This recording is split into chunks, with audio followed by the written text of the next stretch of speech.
कहा पुनः राजस त्यागा। राजस त्याग क्या है उसका वर्णन करने जा रहे हैं। दुखम इत्येव यत्कर्म काय क्लेश भयात् त्यजेत् स कृत्वा राजसं त्यागम नैव त्याग फलम लभेत्। दुखम इत्येव, बस ये सब दुख रूप ही है। क्योंकि श्रुति स्मृतियों में वर्णन आया कर्म करने में बहुत दुख होता है, बहुत क्लेश है। शरीर को कष्ट है, सामान इकट्ठा करने में कष्ट है।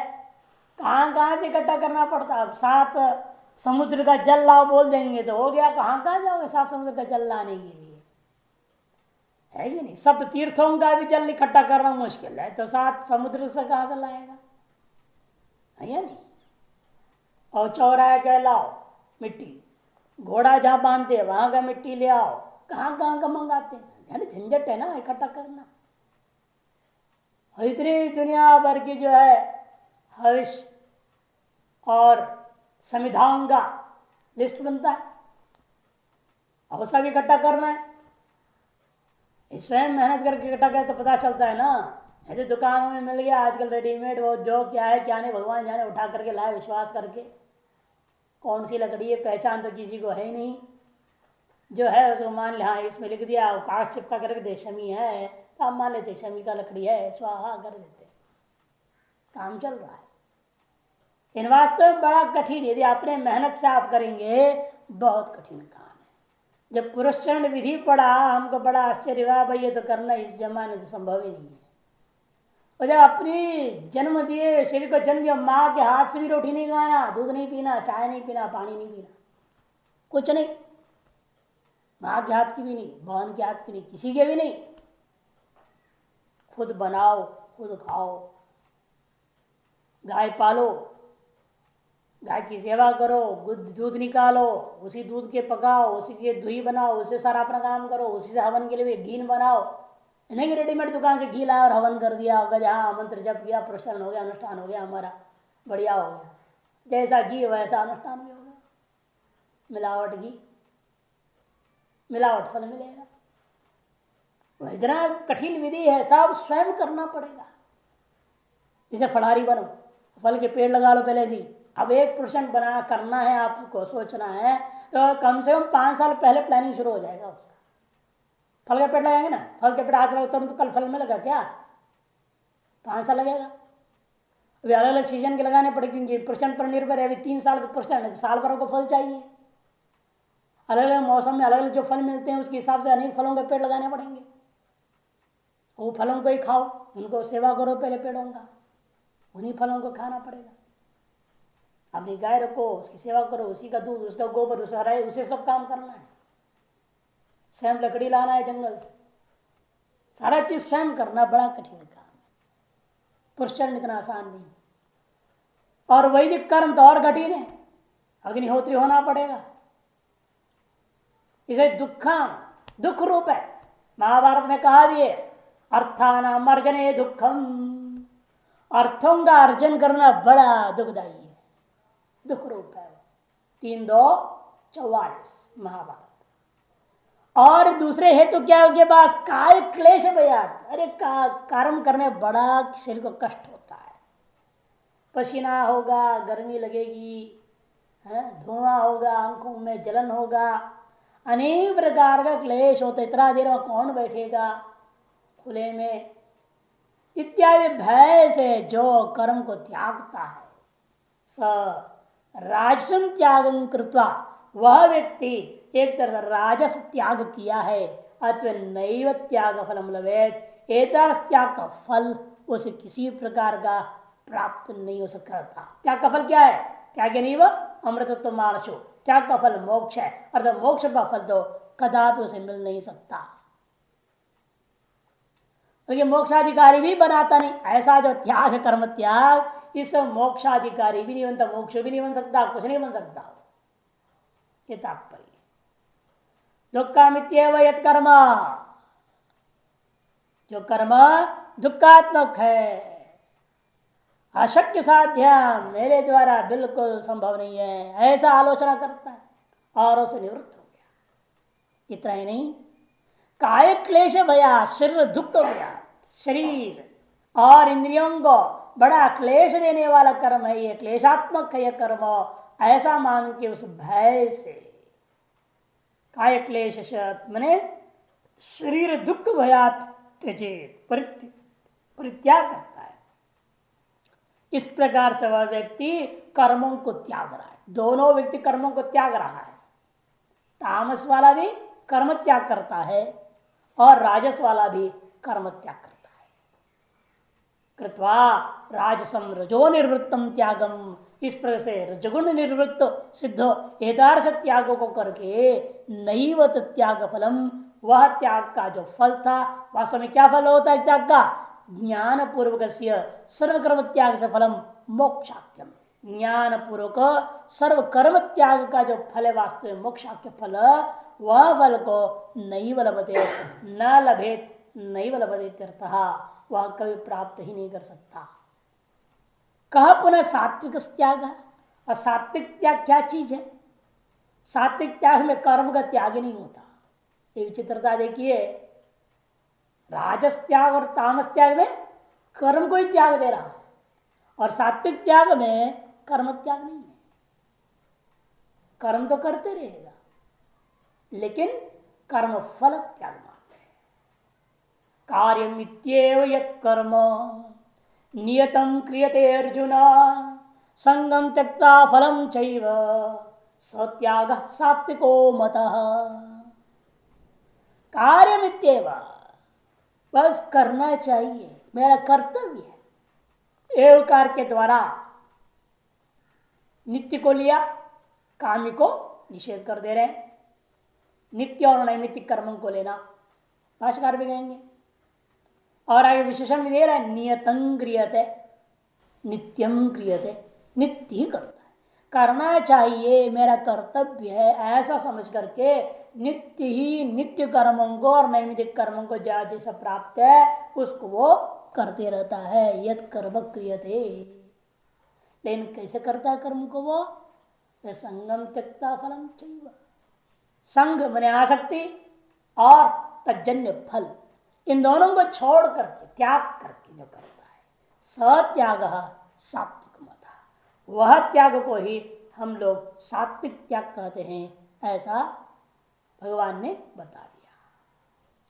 क्योंकि यह त्याग पहले विचार हो चुका है ना, कर्मी जो कर्माधिकृत पुरुष होता हुआ कर्म को त्याग रहे हैं तो उनकी चर्चा हो रही है। संन्यास और त्याग शब्दों से कर्माधिकारी होते हुए जो संन्यास करना चाह रहा है, त्याग करना चाह रहा है, तो उसको क्या त्याग करना उचित है, क्या त्याग करना उचित नहीं है, वो समझा रहे। ऐसे कर्माधिकारी होकर के उसको कर्मफल त्याग करना उचित है, यानी कर्म का त्याग करना बिल्कुल ही उचित नहीं है, ये स्थापित हुआ 2 श्लोकों के द्वारा। तामस और राजस बता के सात्विक बता। कार्यम मने कर्तव्यम इत्येव, कार्य मने कर्तव्य, इत्येव यत् कर्म, इसी ऐसा निश्चय करके, ऐसा विचार करके ही जो व्यक्ति कर्म को, जिन कर्मों को कैसे करता है, नियतम नित्यम क्रियते निर्वर्त्यते। हे अर्जुन, इसलिए संबोधन भी अर्जुन सरल हृदय वाले ऐसे कर सकता है। और बाकी लोग जितने भी हैं वो कैसे होते हैं, उन्हें आसक्ति रहती है, मैं ये कर्म कर रहा हूं, मैंने ये किया, मैंने वो किया, मैंने ऐसे किया, मैंने वैसे किया, बड़ा अहंकार होता है। और फलासक्ति तो रहती है, फल की अपेक्षा भी रहता है। आसक्ति है, कर्म में आसक्ति है, मतलब फलासक्ति तो जरूर रहेगा साथ साथ। कर्म का कर्तृत्व का अहंकार जब आ गया तो भोक्तृत्व अहंकार की वजह से फलाकांक्षा जरूर रहेगा। और दोनों को त्याग कर संगम फलम च त्यक्त्वैव, ये जो अवधारण है प्रागुक्त त्यागों से विलक्षणता को और प्राग त्यागों का व्यावर्तन करने के लिए ही एवकार का है, तू अर्थ में ही एव। हे अर्जुन, संगम त्यक्त्वा फलम चैव नित्यानां कर्मणां फलवत्व भगवद वचनम प्रमाणम अवोचाम।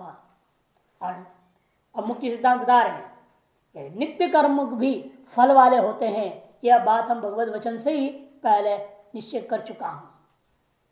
और जो लोग लेकिन मानते ही नहीं, नित्य कर्म फल नहीं है, तब इस पक्ष में कैसे घटाओगे श्लोकों को? अथापि यद्यपि फलम न श्वेत नित्य कर्म, यद्यपि मान लिया जाए नित्य कर्म का कोई फल श्रवण नहीं हुआ, तथापि नित्यं कर कृतम आदि संस्कार प्रत्यय परिहारम वा, फिर भी जो नित्य कर्म किया जाता है वह कुछ लोगों के दृष्टिकोण से अंतःकरण का शुद्धि के लिए होगा और कुछ लोगों के दृष्टिकोण से प्रत्यवाय का परिहार होगा। फल तो आपने मान ही लिया ना, अंतःकरण शुद्धि रूपा फल मान लिया या प्रत्यवाय का परिहार का फल मान लिया। कुछ न कुछ तो फल की कल्पना आप कर ही रहे हो। उस कर्म के करने पर आप भले ही कह लें कोई फल साक्षात श्रुत नहीं है, वेद मंत्र में कोई आपत्ति नहीं मुझे, विधि के द्वारा कृत कर्म अनर्थ न हो, विधि का अनर्थकत्व का निवारण हेतु के लिए आप शोध फल भले ही नहीं हो, फिर नित्य कर्मों को विधि से अनुष्ठान करने पर अपना अंतःकरण शुद्धि रूपा फल आप मानते हैं अथवा प्रत्यय परिहार का फल आप मानते हैं, क्योंकि न करने पर प्रत्यय का स्मरण हुआ है। नित्य संध्या नहीं करेगा तो प्रत्यय लग जाएगा, ऐसे श्रुति है। उस श्रुति की वजह से आपको मानना पड़ेगा। इसका मतलब क्या? नित्य कर्म का फल प्रत्यय का परिहार, वितरित मुख से कहा हुआ, ऐसा मान ले सकते हैं। क्योंकि अभाविन कुर्वन्ने वे कर्माणि जिच्छतगुण समाह एवं त्वयि नान्य थे तो अस्थि न कर्म लिप्यते नरे, ईशवास दूसरे मंत्र में कहा गया था। त्याग पूर्वक ही भोगना चाहिए ईशवास मंत्री ईशवास सर्वम यत्किंच जगच्चाम जगत तेन त्यक्तेन पुंजी था तेन त्यक्तेन पुंजिता माग्रत धनम इति। ये सब श्रुतियां हैं, स्मृतियां भी है इसी प्रकार के बहुत सारे। तो इसलिए कहते हैं उसके आधार पर हमारा कहना है जब आप फलम करोति आत्मैति कल्पयति एव अज्ञ, यह भी अज्ञ लोग ऐसा कल्पना करते ही हैं। जो नित्य कर्म यद्यपि श्रुत नहीं है तथापि नित्यं कर्म फलम करोति आत्मनीति कल्पयति, ऐसा अनुभव कर देना। कौन? अज्ञ।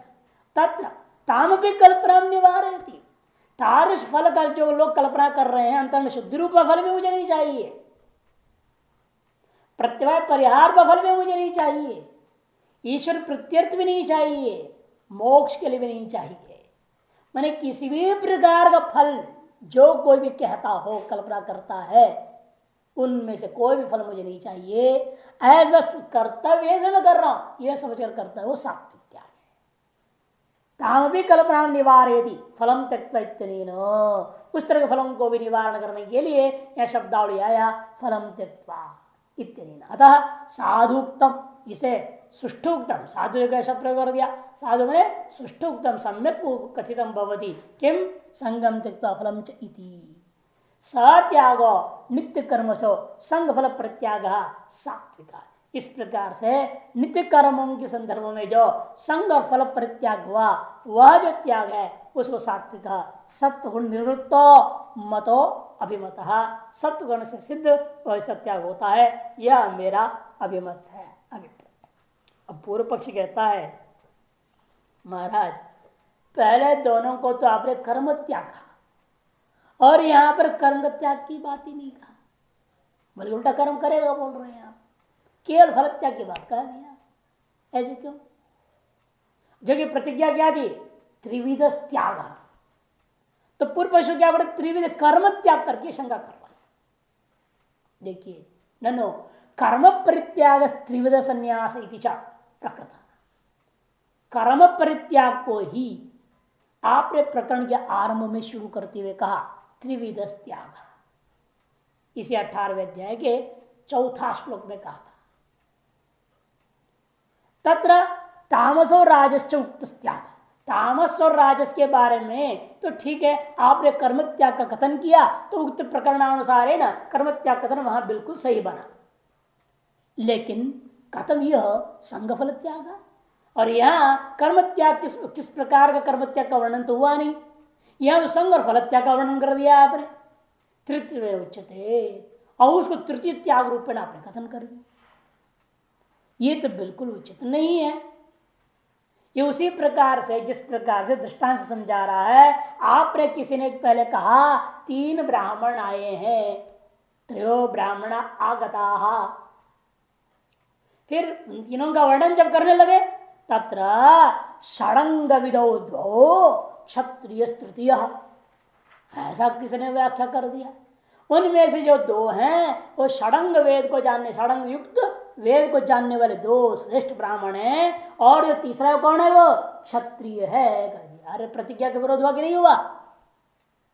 पहले आपने कहा 3 ब्राह्मण आए और आज तीसरे को क्षत्रिय कह दिया, तो पहला वाक्य जो 3 ब्राह्मण आए और अंतिम वाक्य तीसरा क्षत्रिय, परस्पर विरोध हो रहा है। उसी पर आपने कहा 3 प्रकार का त्याग कथन करूंगा, और तीसरा जो है कर्म त्याग नहीं है, केवल फल त्याग है, संग फल त्याग है। पहला 2 कर्म त्याग है, तीसरा वाला संग फल त्याग है, कर्म त्याग नहीं है। ऐसे कह करके इसी दृष्टांत के समान आपका भी प्रकृति के साथ व्याख्या का विरोध हो रहा है।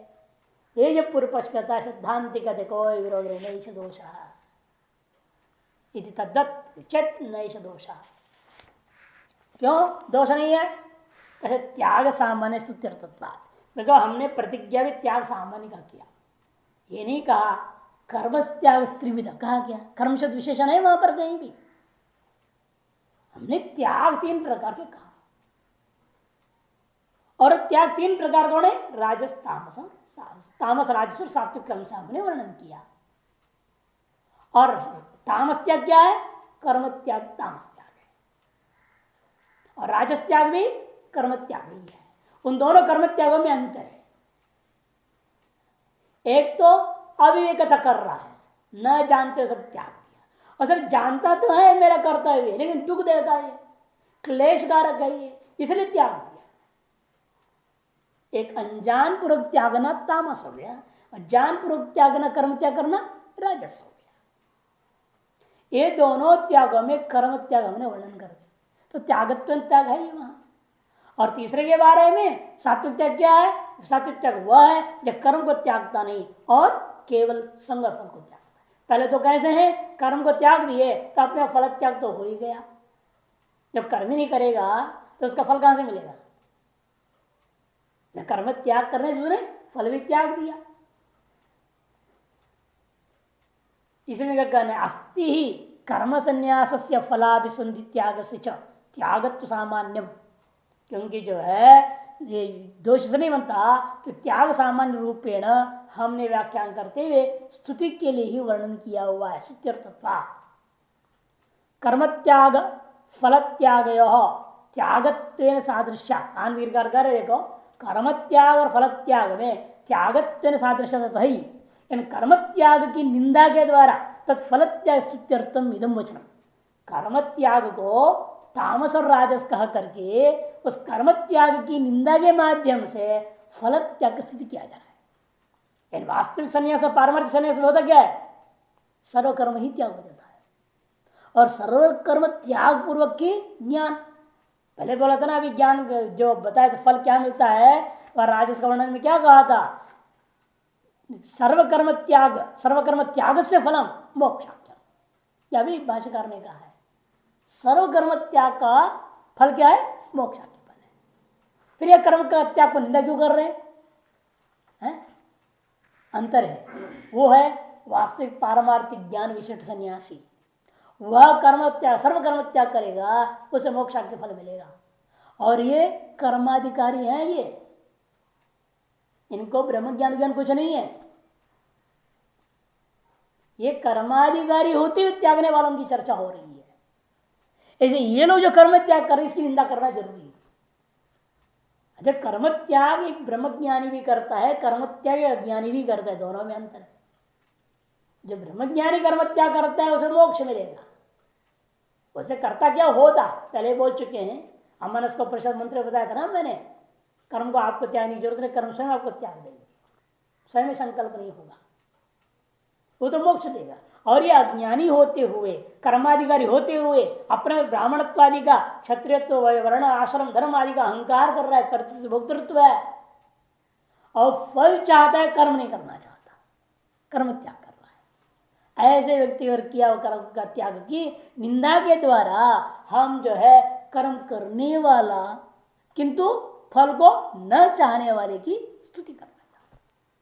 वही कहते सादृशात कर्म त्याग निंदया तत्फल स्तुत्यर्थम इदम वचनमिति उपगमात। ऐसा हमारा सिद्धांत स्वीकार है, न विरोध अस्ति से कोई विरोध नहीं है।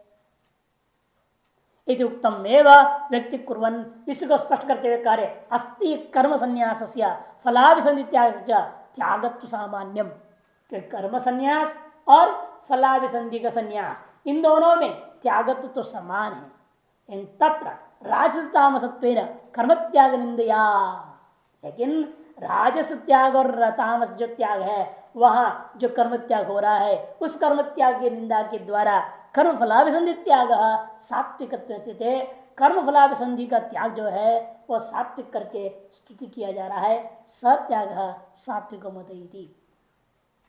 स्तुति इसलिए कि कर्माधिकारी होकर के किसी भी बहाने से आप कर्म को न त्यागें। यदि आप मोक्ष मार्ग में आगे बढ़ना चाहते हैं बहाने बना करके कभी कोई कर्म को त्यागना नहीं चाहिए, बल्कि हर कष्ट उठा करके हर तरह का दुख लेकर के हर का क्लेश को देकर के तप मान करके सकल प्रकार के कर्म और उपासनाओं को आसक्ति एवं फल का त्याग पूर्वक करते ही रहना चाहिए यावत मोक्ष पर्यंत। यावत जो है आप सम्यक प्रकार से विधान चिंतन आदि मन नहीं लग करके इन सब स्वतः निवृत्ति नहीं होती तावत काल पर्यंत करते रहना चाहिए। एक तदर्थ यह निंदा पूर्वक स्थिति समझना चाहिए। इसी को आम्र फल न्याय बोलते हैं। आपस्तंभ सूत्र सभी लोगों ने लगभग याद दिया है। देखिए नीलकंठिका पहला पंक्ति में ही है, तद यथा आम्रे फलार्थे निमित्ते छाया गंधो अनुत्पद्येते एवं धर्मचर्यमाणम अर्थाः अनुत्पद्यन्ते। जिस प्रकार से आम का पेड़ को आपने लगाया किसी भी उद्देश्य से लगाया है, आपने फल का उद्देश्य से लगाया, लेकिन आप चाहे ना चाहे आपको दो चीज फ्री में मिल जाता है, एक तो छाया और दूसरा सुगंध। जैसे फूल लगते हैं आम लगते हैं सुगंध होता है फैलता है। तो छाया गंधो अनुत्पद्यते, इसी प्रकार धर्म का आचरण करते हुए आपको फ्री में तीन चीज और मिल जाएगा। क्या? अर्थ काम मोक्ष। अर्थ मैंने पुरुषार्थ, शेष जो पुरुषार्थ है वो भी स्वतः ही सिद्ध हो जाएगा। इन कब? यदि आप जो कर रहे हैं वह संग और फल त्याग के पूर्व करेंगे तो अन्य सभी पुरुषार्थ स्वतः ही धर्मानुष्ठान से सिद्ध होते जाता है, क्योंकि धर्मेण पापम अपनुति इत्यादि स्मृतियां हैं। अब अगले श्लोक के लिए अवतरने का भाव लंबा दे रहे भाषिका। यस्तु अधिकृत संगम त्यक्ता फलाभिसंधिंच नित्यम कर्म करोति। अगर साफ साफ यस्तु जो पुरुष कैसा है? अधिकृत, कर्म में उपासना में अधिकृत पुरुष है। वो अधिकृत होते हुए संगम त्यक्ता, संग को त्याग रहा है और फलाभिसंधिंच, और फलाभिसंधि को भी त्याग रहा है। संगम त्यक्ता फलाभिसंधिंच नित्यं कर्म करोति, नित्य ही कर्म कर रहा है, नित्य कर्मों को कर रहा है। तस्य फलरागादिना अकलुषी क्रियमाणम अंतःकरणम, इस वह व्यक्ति ने फल के आसक्ति आदि के द्वारा अपने अंतःकरण को कलुषित नहीं कर रहा है। अकलुषी क्रियमाणम अंतःकरण, फल राग आदि के द्वारा अपने अंतःकरण को वह कलुषित नहीं कर रहा है।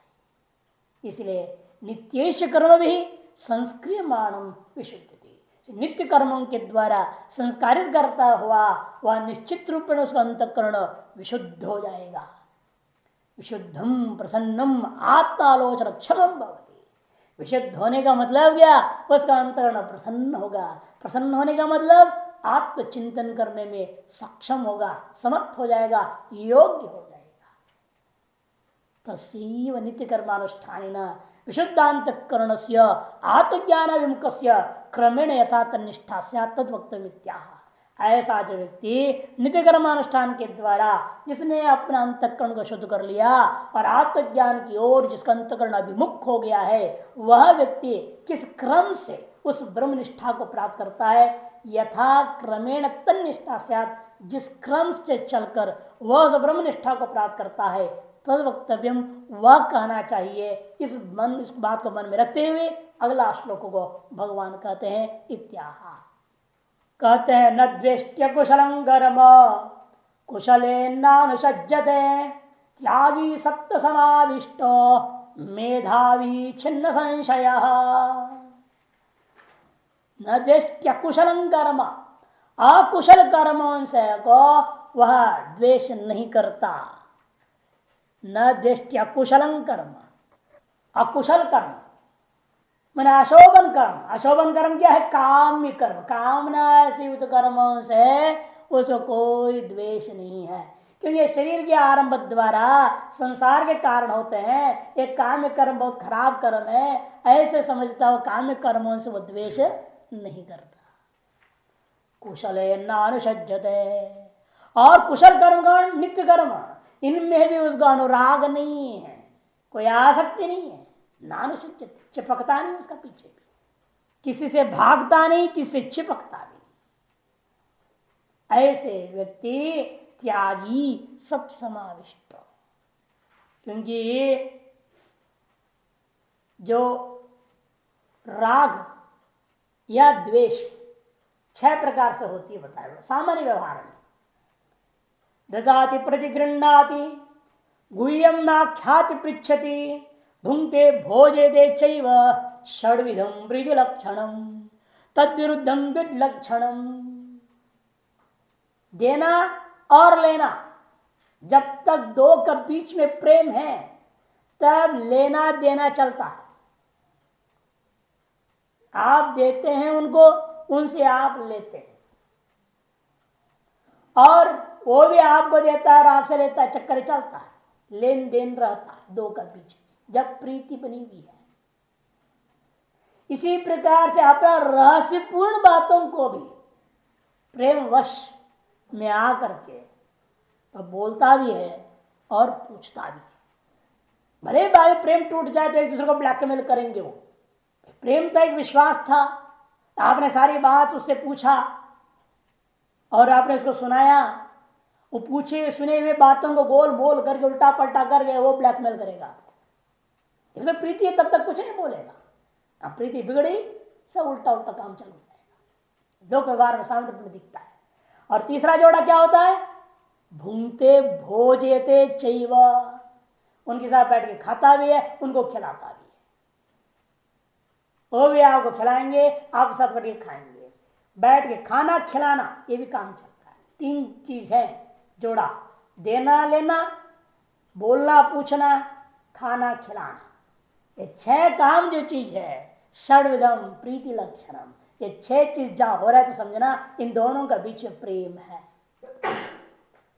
प्रेम भी वास्तविक है कि बनावटी है, यह तो फल से निर्णय होगा। यदि वास्तविक है तो किसी भी हालत में उसका दुरुपयोग नहीं करेगा, किसी भी बात या किसी भी चीज का दुरुपयोग नहीं करेगा। ये बनाव के मतलब से प्रेम होता है ना, वो बाद में उसका दुरुपयोग करके ब्लैकमेल करेगा, धोखा देगा। तद्विरुद्धम द्विलक्षणम, ये 6 चीज बंद हो जाता है जिस क्षण ही द्वेष हो जाता है। अरे हम तुमसे बात नहीं करेंगे, हम तो कुछ बताएंगे नहीं, हम तुमसे कुछ पूछेंगे नहीं, हम तो कुछ देंगे नहीं, तुमसे कुछ लेंगे नहीं, हम तुमसे खाएंगे नहीं, तुमको हम खिलाएंगे नहीं। 6 बार ठप। ये जो चीज है सात्विक पुरुष में नहीं होता। ना वो द्वेष करता है किसी से, ना वो प्रेम करता है, अनुरज्यते अनुराग करता है। केवल कर्मों की बात नहीं, टीकाकार अनेक बात कह रहे, लंबा चौड़ा टीका है, इसीलिए कि कुशले सप्तम्यंत कर दिया ना, अकुशलम में प्रथमांत रख दिया। न द्वेष्टि अकुशलम कर्म कह दे रहे हैं। कुशले नाशित, कुशले पुरुषार्थ ले लेंगे कुछ लोग तो। कुशल में कुशल कर्म करने वाले जो विवेकी पुरुष लोगों में अनुराग नहीं, अपने समकक्ष वालों में भी अनुराग नहीं, ऐसा ऐसा भी अर्थ तीन प्रकार के लोग जो कर्म कुशले सत्वादि कर्म कुशले शिष्यादो न सज्जते। दूसरी पंक्ति नीलकंठी अगला पृष्ठ में, इसलिए बात कर रहा हूं मैं सब। कर्म के प्रसंग में बात करना अप्रासंगिक हो जाएगा, क्योंकि कुशल शब्द का सप्तम को लेकर अर्थों का अलग अलग लोग अलग अलग अर्थ ले रहे हैं। पुरुष में लेके ना वो कुशल पुरुषों में अनुराग नहीं होता, अर्थात कुशल पुरुष कौन है? कर्म में कुशल है, सत्तादि कर्म कर सात्विक कर्म करने में जो कुशल है, ऐसा जो शिष्यादियों में भक्तादियों में वो अनुरक्त नहीं होता, न सज्जते, ऐसा भी कुछ लोग अर्थ लेंगे। यदि भाष्यकार केवल कर्म पर ले रहे हैं, अन्यों के दृष्टिकोण से मैंने आपको बता दिया। त्यागी सत्व समाविष्ट, सत्व क्या है? आत्मनाप्त विवेक विज्ञान का कारणीभूत जो है उसका नाम सत्व, उससे समाविष्ट है, उसे संव्याप्त संयुक्त आत्मनाथ विज्ञान का साधन जो अंतःकरण शुद्ध अंतःकरण उससे वो युक्त होने से, ऐसा जो त्यागी है वो मेधावी, वह छिन्न संशय, वह सकल संशय से रहित हो जाता है। विद्यते हृदय ग्रंथि छिद्यन्ते सर्व संशया क्षीयन्ते चासे कर्माणि तस्मिन् दृष्टे परावरे। सीधा मोक्ष तक ले गए छिन्न संशय कहा करके भगवान एक ही श्लोक में आरंभिक साधना से शुरू करके अंतिम मोक्ष तक पूरा कह दिया। एक श्लोक मुंडकोपनिषद 2:2:8 में है वो मंत्र, उसका छिन्न संशय को लेकर संकेत कर दिया। क्योंकि यह व्यक्ति जान रहा है न सुखात लभ्यते सुखम कुतो दुखात, जानता है सुख से सुख का भी लाभ नहीं हो सकता, तो दुख से सुख का लाभ कैसे हो सकता है। अतः सर्वस्व त्याग करने में ही वास्तविक सुख है, नित्य सुख है, परमानंद है, ऐसा निश्चय करके वह अकुशलम कर्म न द्वेष्टि कुशलम च नानुषज्यते। ऐसा जो त्यागी होकर के जो मेधावी है, मेधावी का मतलब क्या माने मेधा आत्मज्ञान रूपा प्रज्ञा, उसी का नाम मेधा। तार्श प्रज्ञावान पुरुष है, प्राज्ञ पुरुष है, ज्ञान ब्रह्म ज्ञानी पुरुष है, उसको मेधावी कहते हैं। वह ब्रह्म ही हो गया, अतः सर्व संशय छिन्न हो जाता है। भाष्य न द्वेष्टि अकुशलम अशोभनम काम्यम कर्म। अकुशल कर्म क्या है? अशोभन कर्म। अशोभन कर्म कौन सा कर्म को कहते हैं? न कामना से युक्त कोई भी कर्म, कामिक कर्म, वो अकुशल कर्म। क्यों? क्योंकि शरीरारंभ द्वारण संसार कारण किम मनिन, वो जानता है शरीर के आरंभ का द्वार से के माध्यम से मुझे संसार को ही प्राप्त कराने का साधन कामिक कर्म है, इसलिए इसको लेकर मैं क्या करूं? किम मनिन, क्या फायदा है इससे? निश्चित रूप में ना मुझे काम करना नहीं है, अतएव उसके प्रति द्वेष करेगा, ऐसी बात भी नहीं।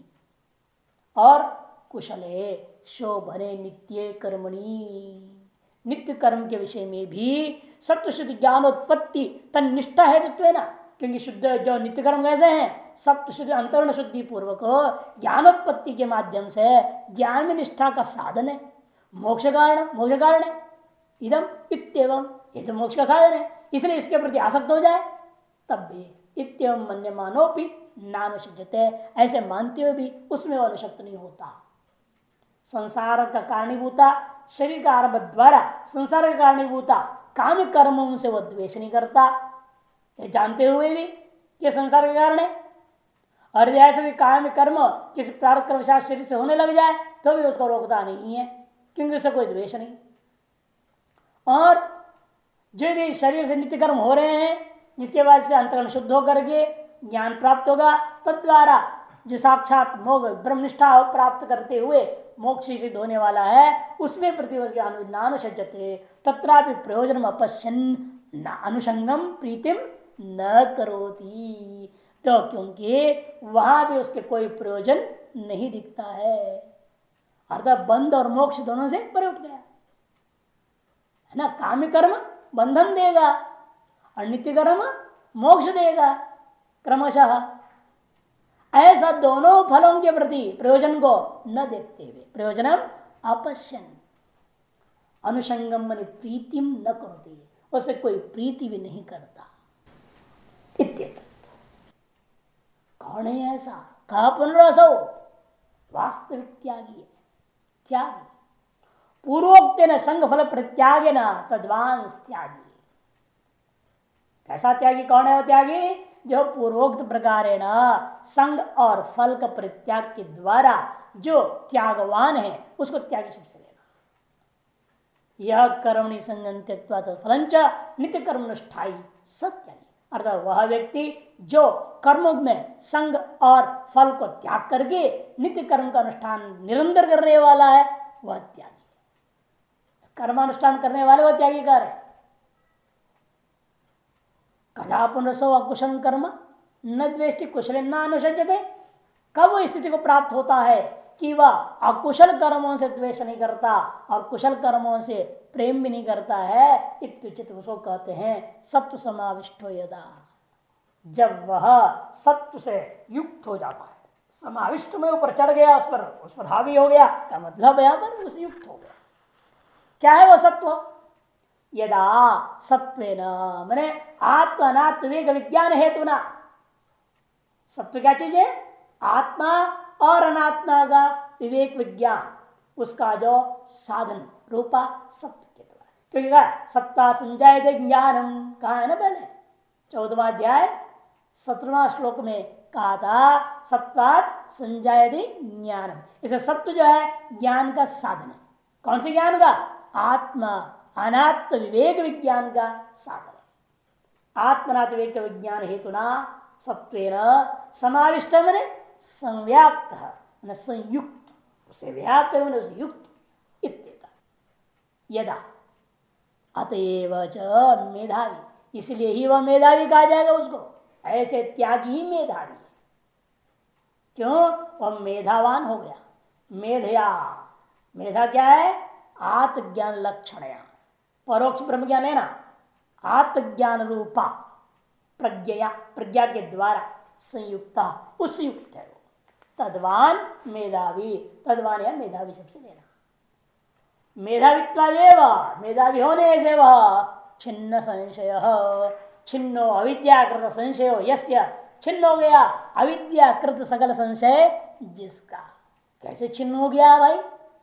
इतने मात्र से कहते आत्मस्वरूप अवस्थान में परम निश्रेष साधनम नान्य किंचित निश्चय न छिन्न संशय। क्योंकि वह जानता है आत्मस्वरूप अवस्थान में परम निश्रेष साधन। निश्रेष साधन, परम निश्रेष साधन क्या है? आत्मस्थानम एवं नान्य किंचित, इस अलग कुछ नहीं। इत्यम निश्चय न, ऐसा निश्चय होने के कारण से छिन्न संशयो, उसका सारा संशय खत्म हो गया। अर्थात यो अधिकृत पुरुष पूर्वोक्त प्रकार कर्मयोग अनुष्ठान क्रमेण संस्कृत आत्मा। भाई समझा रहे कैसे हो जाएगा ऐसे? क्योंकि कर्म करने से मोक्ष हो जाएगा क्या ऐसे?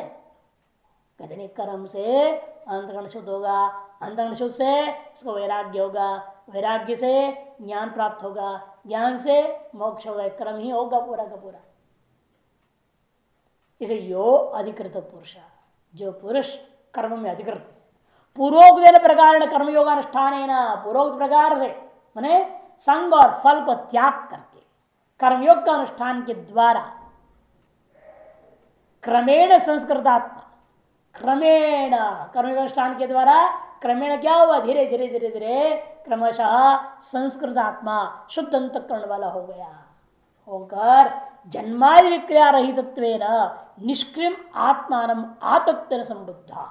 जन्मादि विक्रिया रहित होने से निष्क्रिय जो आत्मा को अपना स्वरूपत्व ही संबुद्ध, सम्यक प्रकार बुद्ध अनुभूत स, ऐसा जो व्यक्ति है सर्वकर्माणि मन से संन्यास्य नैव कुर्वन्ना कार्यन आसीनो निष्कर्म लक्षणां ज्ञानिष्ठाम अष्टुते इत्येतत् पूर्वोक्त से कर्मयोग से प्रयोजनम अनेन श्लोकेन उक्तम। इस प्रकार से वास्तव में वह व्यक्ति एतार्थ ज्ञान से स्वरूप से संबद्ध हो गया तो स, वह व्यक्ति सर्वकर्माणि मनसा संन्यास्ते सुखम वशी नवद्वारे पुरे देही नैव कुर्वन् न कार्यन, ये बोल चुके हैं पूर्व में। और आसीन ऐसा रहते हुए नैष्कर्मी लक्षणाम ज्ञान निष्ठाम अश्ने, नैष्कर्मी रूपा जो ज्ञान निष्ठा है उसी को प्राप्त करता है। इत्येतत् पूर्वोक्त से कर्मयोग इस प्रकार से दूसरे अध्याय से शुरू कर से जहां हमने शुरू करा था कर्मयोग का कर्मण्यवाधिकार फलेषु कदाचन, वहां से लेकर के जो कथन हुआ था वह कर्मयोग का वास्तविक फल क्या है? मोक्ष ही है। यह बात को प्रयोजनम अनिल श्लोक के उत्तम, उसका कर्मयोग का फल मोक्ष है, यह बात इस श्लोक के द्वारा स्पष्ट कर दिया गया। लेकिन ठीक विपरीत अब दूसरा वो व्यक्ति है जो छिन्न संशय वाला नहीं है, अभी उसके अंदर संशय भरा पड़ा है। संशय आत्मा विनश्यति, पहले बोल चुके हैं, उसको वर्णन करने जा रहे हैं। यह पुनराधिकृता संधेय आत्मा अभिमानित्वेन देहवृद्ध अज्ञो, ठीक विपरीत जो दूसरा है, कौन? कर्म में अधिकृत पुरुष है, वो होते हुए इन राजस त्याग तामस त्याग आदि कर रहा है। क्यों? वह देह में आत्मत्व का अभिमान कर बैठा है, देहात्मा अभिमानित्वेन, देहवृत, देह को धारण किया हुआ है, अज्ञो वाग्य अबाधित आत्म कर्तृत्व ज्ञानतया, उसकी आत्मा में कर्तृत्व भोक्तृत्व ज्ञान अभी बाधित नहीं हुआ है, अबाधित है। क्या? आत्मा में कर्तृत्व भोक्तृत्व ज्ञान, इसके वजह से अहंकर्ता निश्चित बुद्धि ही, उसके कैसी बुद्धि है? मैं करता हूं, मैं भोगता हूं, ऐसा निश्चित बुद्धि है। तस्य, वह व्यक्ति अशेष कर्म परित्याग से अशक्यता, उस व्यक्ति के द्वारा अशेष कर्म त्याग करना तो संभव ही नहीं है ना, अज्ञानी है वो। कुछ तो करेगा ही, खटपट खटपट, चुपचाप बैठा थोड़ी, खाली मन शैतान का काम, उल्टा पलटा कुछ करते फिरेगा बैठे बैठे बैठे। बहुत मुश्किल होता है। पहले पहले टेलीफोन ऑपरेटर की नौकरी करते हैं ना, उनको देखो क्या करेगा, कहीं ना कहीं फोन करते रहेगा, हल तो करेगा। कहीं तो नौकरी खो लिया इस चक्कर में। अब बिल लंबी चौड़ी आ गई तो आदमी देख रहे इतना कहाँ से हो गया, कैसे हो गया, कहाँ का किया किसने, और कौन करेगा? जो बैठा है संभालने के लिए वही करेगा, और कौन करेगा? इसी गांव का एक लड़का संजय करके था, उसको भेजे थे नौकरी में, वैसे ही किया, और उसको दे दिया वो टेलीफोन, तुम संभाल भाई, कहाँ से आ रहा है कहाँ जा रहा है सब लिखो, सब करो, और कहीं आ गया तो इधर से उधर बुलाओ उसको, दिलाओ। और ऑफिसों में आजकल सिस्टम है, PABX वगैरह होता है, इंटरकॉम वगैरह होता है, अंदर अंदर बात करने का, पिन दबा के बटन दबा के बात कराता है। और उसने अपने किसी को यहाँ पर गांव में किसी मित्र रहा, उसको रोजाना करता था दुनिया, नंबर पकड़ा 0135 नंबर, कोड नंबर था। इतना बिल कैसे? 25,000 रुपये बिल कहाँ से आ गया? हमें 2,000 आता था, 30,000 उसने जो STD बात किया है, तो नौकरी में कौन रखेगा उसको? तो सर्वकर्म त्याग तो कर नहीं सकता, कुछ कर्म तो करेगा ना वो आदमी, तो क्या कर्म करेगा? उल्टा पल्टा करेगा। वही तो सर्वकर्म त्याग से अशेष कर्म परित्याग से अशक्यता कर्मफल त्याग न चोदित कर्मानुष्ठान ये अधिकारो। इस ऐसे व्यक्ति को जब भी बताया तो सात्विक त्याग वही उचित होता है। वास्तव में कर्म फल त्याग के द्वारा विहित कर्मों का अनुष्ठान करने में उसका अधिकार है, न तो त्यागे, इसे कर्म को त्यागने में उसका कोई अधिकार नहीं है। इत्येतम दर्शितुम, इस बात को दिखाने के लिए अगला का श्लोक आरंभ होता है, इत्याह नहीं थी नहीं देह वृथा शक्यम त्यक्तुम कर्माण्यशेषतः यस्तु कर्म फल त्यागी सत्यागित्य विधीयते। पहले भी आया नहीं कश्चित क्षणमपि जात तिष्ठत्य कर्मकृत, तीसरा अध्याय 5वें श्लोक। एक क्षण भी अकर्मकृत होकर के कोई बैठ नहीं सकता। कोई भी शरीर है एक क्षण भी बिना कर्म किए बैठ नहीं सकता। कुशल कर्म और कुशल कर्म नहीं, 100 रुपये कर्म तो करते रहेंगे, और क्या करेगा? सोते रहेगा। वो भी एक कर्म है, सोना भी एक कर्म है। इसीलिए यहां कहा विहित कर्मानुष्ठान करो, वह भी फल और आसक्ति को त्याग, वही सर्वश्रेष्ठ होता है हर व्यक्ति के लिए। क्योंकि नहीं देहव्रता शक्यम त्यक्तुम कर्माणि अशेषित, माने देहधारी पुरुष के द्वारा अशेषित कर्माणि संपूर्ण कर्मों को त्यागना बिल्कुल संभव नहीं है। किंतु इसलिए हमारा कहना है, देखो भाई, यह कर्मफल त्यागी, जो कर्म को न त्याग करके केवल कर्म फल और आसंग को त्यागता है, सत्य उसी को हम लोगों के दृष्टिकोण में त्यागी है, ऐसा समझना चाहिए। भाष्य यस्माद देहव्रता देहम विवर्जित देहव्रत, देह को धारण किया है, मैं शरीर को, मैं शरीर वाला हूं, मैं अमुक हूं, हाँ मैं ब्राह्मण हूं इत्यादि जो शरीर आदि का अभिमान करके बैठा हुआ है, वास्तव विचार करे तो ब्राह्मण कौन है समझ में नहीं आता। न शरीर ब्राह्मण हो सकता है कि शरीर ब्राह्मण घर में पैदा हो गया, वो भी उसे पूछो तू ब्राह्मण कैसे सिद्ध हुआ, माता पिता ब्राह्मण थे इसलिए आप ब्राह्मण मान लिए, माता पिता ब्राह्मण कैसे सिद्ध हो गए, उनके माता पिता ब्राह्मण थे ऐसे कहोगे आप, ब्राह्मण तो कहां से आ गया उनमें, लेकिन शरीर तो जन्मा मरा, सबके शरीर एक जैसा जन्मता मरता है, कौन सा फर्क पड़ने वाला। एक ने गाया भी इसीलिए शरीर को देखकर ना हवा चलता है, ना पानी चलती है, ना धूप आता है, ना कुछ होता है। ब्राह्मण चल रहा है सड़क पे तो वहां छाया हो जाएगा, बादल आ जाएंगे, छाया देंगे उसको, और शूद्र जड़ से तपेगा सूर्य भयंकर जून महीने में, ऐसा थोड़ा होता है, सबको बराबर है।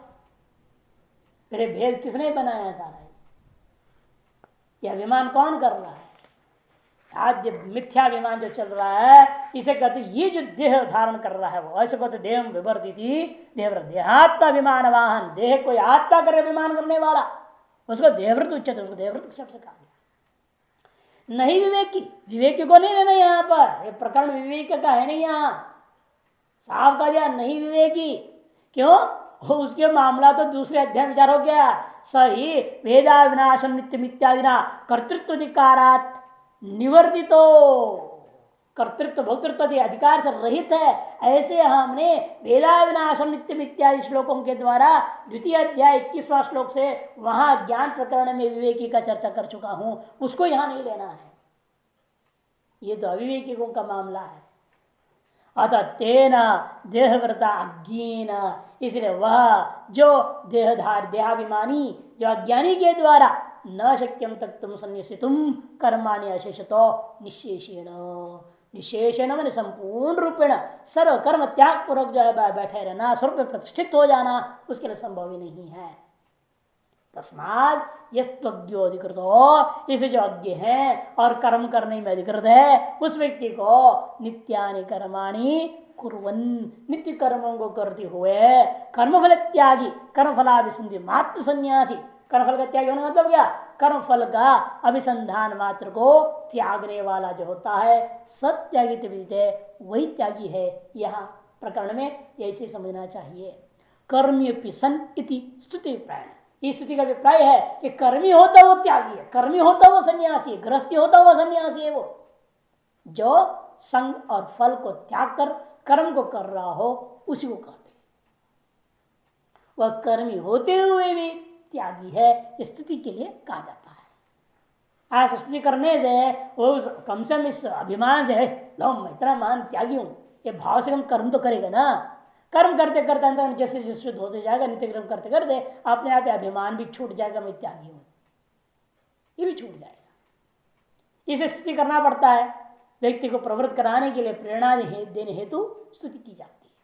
तस्मात् परमार्थ दर्शन अदेहव्रता देहात्भाव रहितेन अशेष कर्म संन्यास शक्यते कर्तुम, निष्कर्ष यह है जो परमार्थदर्शी है, जो अदेहव्रता जिसके अंदर देहाभिमान भी नहीं है। जब देहाभिमान नहीं तो देहाशक्ति कहां से होगा, जिसके अंदर देहाशक्ति नहीं है तो बाह्य साधन साधन रूपा ऐष्णा द्वय जो है लोकेशला पुत्र आदि साध्य साधन भाव, उनमें आसक्ति कहां से हो सकता है, असंभव है। इसे कहते हैं अदेहव्रता है, देहात्म भाव रहित, देह में आत्माभिमान रहित के द्वारा अशेष कर्म संन्यास उसी के द्वारा कर्तुम शक्यते, करना संभव है और दूसरे के द्वारा नहीं। जो परमार्थदर्शी कौन है, जो अकर्मणि कर्म यह पश्यति, कर्मणि च अकर्म, यह अकर्म में कर्म और कर्म में अकर्म को जो देखता है, ऐसा जो परमार्थदर्शी है आत्मा में कर्म आदि को नहीं देखता, क्रिया आदि को नहीं देखता, आत्मा को निष्क्रिय निष्कल निष्क्रिय निरवय निरंजन है ना, निर्गुण निराकार निर्धर्मक इत्यादि रूपेण अनुभव कर रहा है, और जो कुछ भी दिख रहा है सगुण साकार सक्रिय सावयव इत्यादि ये सब कुछ मिथ्या है करके निश्चय कर लिया। अतएव यत्किंच क्रिया जो दिखती है वह मिथ्याभूत शरीर आदियों में ही होता है, आत्मा में नहीं। ऐसा दृढ़ निश्चय वाला ही वास्तव में सर्व कर्म संन्यास का अधिकारी होता है, दूसरा नहीं। वही त्याग कर सकता है, दूसरा नहीं कर सकता। ये यहां दृढ़ सिद्धांत दे दिया।